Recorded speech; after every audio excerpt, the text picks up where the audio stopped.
नमस्कार मित्रांनो, आज आपण आजच्या ऑडिओ सिरीजमध्ये बघणार आहे किसान दिनानिमित्त अतिशय सुंदर अप्रतिम भाषण. मित्रांनो, हे भाषण आपल्याला शाळा, कॉलेज, कार्यक्रमामध्ये, ग्रामसभेमध्ये किंवा इतर ठिकाणी आपण भाषणासाठी हा वापरू शकता किंवा निबंध स्पर्धा वगैरे त्यासाठी आपण हा भाषण वापरू शकता. चला मित्रांनो, किसान दिनानिमित्त आपण अप्रतिम भाषण ऐकणार आहे.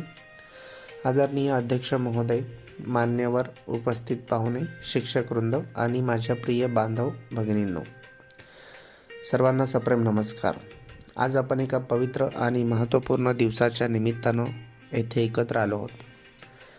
किसान दिन म्हणजेच शेतकऱ्यांच्या कष्टांना, त्यागाला आणि भूमीशी असलेल्या नाडेला मानाचा मुजरा करण्याचा दिवस. किसान दिनाचा अर्थ: शेतकरी म्हणजे देशाचा प्राण. भारत हा कृषीप्रधान देश आहे. याचा अर्थ काय?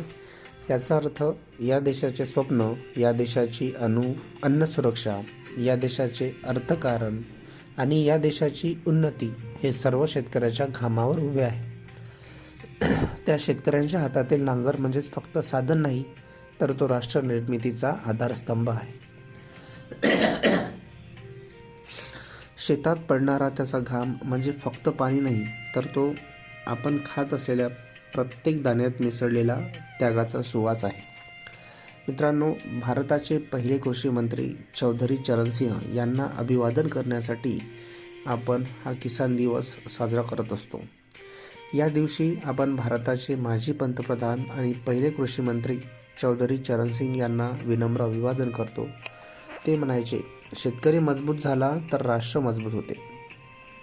त्यांच्या धोरणामुळे भारतीय शेतीला नवी दिशा मिळाली आणि शेतकऱ्यांचे प्रश्न राष्ट्रीय पातळीवर चर्चिले जाऊ लागले. शेतकरी कष्टाचा, त्यागाचा आणि धैर्याचा महामेरू म्हणून ओळखला जातो. शेतकऱ्याचे जीवन म्हणजेच सूर्य उगवण्यापूर्वी सुरू होणारी झुंज आणि सूर्य मावळल्यानंतरही संपत नसणारी झुंज आहे. त्याच्या दिवसाची सुरुवात कधी कष्टाने तर कधी चिंतेने होते.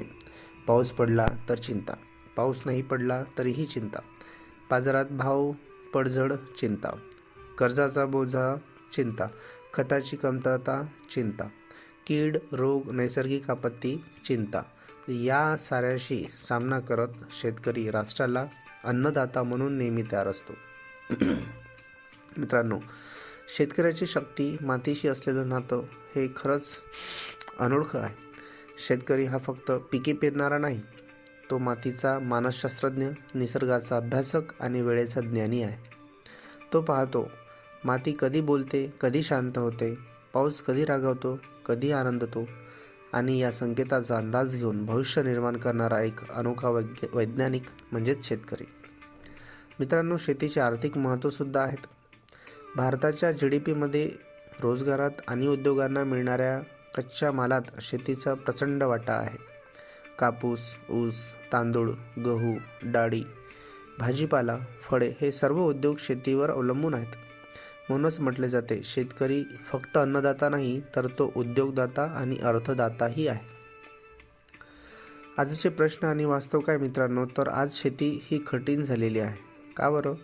हवामान बदल, अनिश्चित पाऊस, अनुत्पादक जमीन, वाढते खर्च, कर्जाचा बोजा, मधल्या दलालांची मनमानी, बाजारभावात अस्थिरता, तंत्रज्ञानाची कमतरता, या सर्व समस्यांमध्ये शेतकरी आजही उभा आहे, कारण त्याच्यात अविश्वसनीय धैर्य आहे. शेतकऱ्यांचे बदलते स्वरूप जर पाहिले तर आजचा शेतकरी हा फक्त बैलगाडीचा शेतकरी नाही, तर तो ट्रॅक्टर चालवतो, मोबाईलवर हवामान पाहतो, ड्रोन तंत्रज्ञान वापरतो, आधुनिक यंत्रसामग्री वापरतो आणि बाजारपेठेचे विश्लेषणसुद्धा करतो. आजचा शेतकरी हा डिजिटल शेतकरी झालेला आहे. शेतकऱ्यांना खऱ्या अर्थाने बळ देणं ही आपली जबाबदारी आहे. त्यामुळे किसान दिनाच्या निमित्तानं आपण विचार करावा, आपण शेतकऱ्याला काय देऊ शकतो? तर योग्य भाव, हमी भाव, पाणी व्यवस्थापन, आधुनिक शेती जीवन, बाजारपेठेशी थेट संपर्क, तंत्रज्ञानाचा वापर, नैसर्गिक शेतीचे प्रोत्साहन. किसान सुखी तरच देश सुखी ही फक्त घोषणा नाही, तर ही राष्ट्रीय जबाबदारी आहे. मित्रांनो, शेतकऱ्यांची कष्टमय कहाणी, पण मन मोठं असंही त्याची कहाणी आहे. कधी कधी पाऊस पडत नाही तर पिकं मरतात. कधी बाजारात भाव नाही मिळत, शेतकरी उपाशी राहतो. कधी विक्रीसाठी रात्रभर रांगतो, पण शेतकऱ्याच्या चेहऱ्यावर उद्याची नेहमीच आशा असते. शेतकरी हा मनाने राजा असतो, कारण तो जगाला अन्न देतो आणि बदल्यात फारसं काही मागत नाही.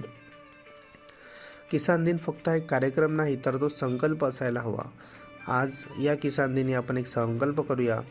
शेतकऱ्याचा सन्मान करू, शेतीविषयक समस्या समजून घेऊ, शेतकऱ्यांच्या हक्कासाठी आवाज उठवू, त्यांच्या मुलांना शिक्षण देण्यासाठी मदत करू, शेतातून आपल्या ताटात येणाऱ्या प्रत्येक दाण्याचे मोल ओळखू. मित्रांनो, शेतकरी हा भारताचा कणा आहे, म्हणून तो भारत आहे. आज आपण या अन्नदाता भूमिपुत्राला नमन, वंदन आणि आदर अर्पण करूया. त्यांच्या कष्टामुळेच आपल्या देशाचे शिवार हिरवीगार आहेत, आपली ताटं अन्नानं भरलेली आहेत आणि आपल्या देशाचे भविष्य सुरक्षित आहेत. याच भावना व्यक्त करत आपण या कार्यक्रमाचा समारोप करूया.